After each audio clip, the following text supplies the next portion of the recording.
បងប្អូនដែលមានបំណងចង់ចិញ្ចឹមជ្រូកឬចង់រៀនចិញ្ចឹមជ្រូកបងប្អូនត្រូវស្ដាប់វីដេអូនេះចប់សិនបើមិនចឹងទេបងប្អូនអាចធ្វើខុសក្នុងកំឡុងពេលដែលចិញ្ចឹមជ្រូកហើយនៅក្នុងវីដេអូនេះផងដែរខ្ញុំនឹងរៀបរាប់អំពីដំណាក់កាលនៃការចិញ្ចឹមជ្រូកតើយើងធ្វើអ្វីមុនគេហើយនឹងរឿងបន្ទាប់ទៅយើងត្រូវធ្វើម៉េចទៀតចឹងរឿងដំបូងដែលបងប្អូនត្រូវធ្វើមុនគេនោះគឺការធ្វើទ្រុងជ្រូកឲ្យហើយសិនបងប្អូនបើបងប្អូនអាចបានស្ដាប់វីដេអូនេះទេបងប្អូនអាចមានការយល់ច្រឡំតាមត្រឹមបងប្អូនអាចទៅទិញកូនជ្រូកគេមុនចឹងអត់មានទ្រុងដាក់ជ្រូកយើងទេល្អអានរហ្នឹងជាងការធ្វើទ្រុងជ្រូកនេះផងដែរយល់ល្អបងប្អូនធ្វើផុតពីដីយ៉ាងហោចណាស់ក៏ស្មើបាយចកងឬកន្លះម៉ែត្រដែរកុំធ្វើបាត់ទ្រុងឬក៏បាត់សាបរបស់យើងផ្ទាល់នឹងដីពេកការធ្វើឲ្យខ្ពស់ផុតពីដីបែបនេះគឺងាយស្រួលក្នុងការបង្ហូរទឹកបង្ហូរលៀនហើយវាក៏មានប្រយោជន៍លើសពីនេះទៅទៀតដែរហើយសម្រាប់ការកក់អត់ធ្វើជាអញ្ចឹងទ្រុងជ្រូកបងប្អូនយកកម្ពស់អត់តែ5ទៅ6ដុំអត់បានដែរបងប្អូនបើធ្វើដូចទ្រុងខ្ញុំឡើង8ដុំអត់បងប្អូនឲ្យតចេះក្បាច់គុណខ្ញុំមិនអាចធ្វើទៅបានដោយសារចេញចូលម្ដងតចេះក្បាច់គុណលោតចេះក្បាច់គុណហក់មិនអាចចូលទ្រុងជ្រូកខ្ញុំរួចហើយសម្រាប់ទំហំទ្រុងជ្រូកបងប្អូនធ្វើទៅតាមលទ្ធភាពដែលបងប្អូនអាចធ្វើទៅបានបើថាខ្ញុំលើកជាឧទាហរណ៍ជាស្ដីមួយទ្រុងជ្រូករបស់ខ្ញុំមានប្រវែងទៅតឹងបដ 4 x 4 ម៉ែត្រខ្ញុំអាចដាក់ជ្រូកបាន15ក្បាលក្នុងមួយប្លោះនឹងអញ្ចឹងបងប្អូនចង់ធ្វើប្រព័ន្ធខ្ញុំក៏បានចង់ធ្វើទូចខ្ញុំក៏បានចង់ធ្វើឲ្យធំខ្ញុំក៏បានទៅតាមលទ្ធភាពដែលបងប្អូនអាចធ្វើបានទៅតាមបរិមាណដែលបងប្អូនចង់ចិញ្ចឹមជ្រូកប្រមាណក្បាលអញ្ចឹងដំណាក់កាលទី1នៃការធ្វើទ្រុងជ្រូកយើងសូមបញ្ចប់ប៉ុណ្ណឹងយើងដល់ដំណាក់កាលទី2នៃការជ្រើសរើសឬការទិញកូនជ្រូកយើងមិនអាចចិញ្ចឹមម្ដងអញ្ចឹងដំណាក់កាលនៃការទិញកូនជ្រូកនេះគឺជាដំណាក់កាលដ៏សំខាន់ដែរពេលដែលបងប្អូនស្រឡាញ់ពេញចិត្តត្រូវរោនឹងតម្លៃជ្រូក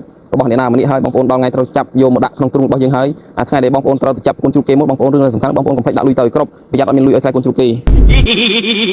េហើយនៅក្នុងដំណាក់កាលនៃការទិញកូនជ្រូកនេះផងដែរខ្ញុំសូមបញ្ជាក់ថយក្រោយវិញបន្តិចបងប្អូនអាចទិញចំណីមកត្រៀមទុកចាំ1ក្រុង2ក្រុងហើយក៏បានដែរពេលដែលចាប់កូនជ្រូកមកដល់គឺកូនជ្រូកមានចំណីសម្រាប់ឲ្យស៊ីស្រេចហើយសម្រាប់ចំណីកូនជ្រូកផងដែរខ្ញុំមិនបានណែនាំឲ្យទិញក្រុមហ៊ុនឬក៏ទិញចំណីម៉ាកណាទេបងប្អូនអាចជ្រើសរើស select មើលខ្លួនឯងបាននៅតាមហាងលក់ចំណីនៅក្បែរលោកអ្នកបំផុតហើយដំណាក់កាលនៃការទិញកូនជ្រូកផងដែរបងប្អូនអាចសួរម្ចាស់ជ្រូកតើគេបានចាក់ជាតិដែកចាក់ជ្វាយើងហើយនៅកូនជ្រូកក្នុងក្បាលនឹងបើសិនគេអត់បានចាក់ទេយើងអាចយកម្ចាស់ខ្លួនយើងបានការទិញកូនជ្រូកផងដែរម្ចាស់ខ្លះគេចាក់ទាំងជាតិដែកគេចាក់ទាំងវ៉ាក់សាំងឲ្យយើងគ្រប់ហើយស្រេចប៉ុន្តែម្ចាស់ខ្លះគឺអត់បានធ្វើវ៉ាក់សាំងទេចាក់តែជាតិដែកប៉ុន្តែមានម្ចាស់ខ្លះក៏អត់បានចាក់អ្វីទាំងអស់ដូចខ្ញុំជាដើម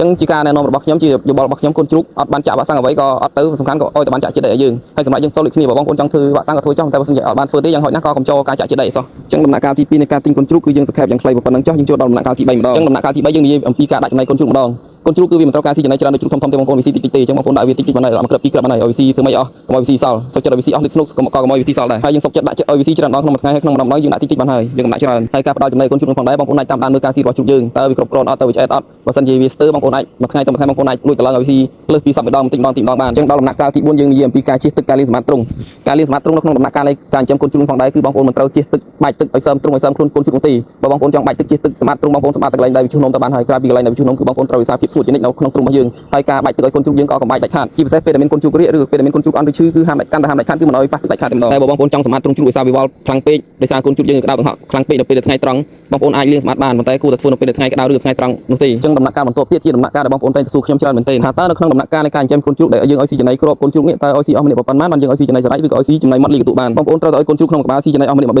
បើសិនជាកូនជ្រូករបស់បងប្អូនមាន10ក្បាលមានន័យថាបងប្អូនត្រូវចំណាយចំណី10 Bឲ្យវាស៊ីបន្ទាប់មកទៀតបានយើងឈានចូលទៅដល់ការផ្ដល់ចំណីសម្រាប់ឬក៏ការផ្ដល់មេចំណីលីកទូឲ្យវាស៊ីបានហើយនៅក្នុងដំណាក់កាលក្នុងការផ្ដល់មេចំណីលីកទូឲ្យស៊ីសម្រាប់ខ្ញុំតែងតែទម្លាក់សត្វល្អិត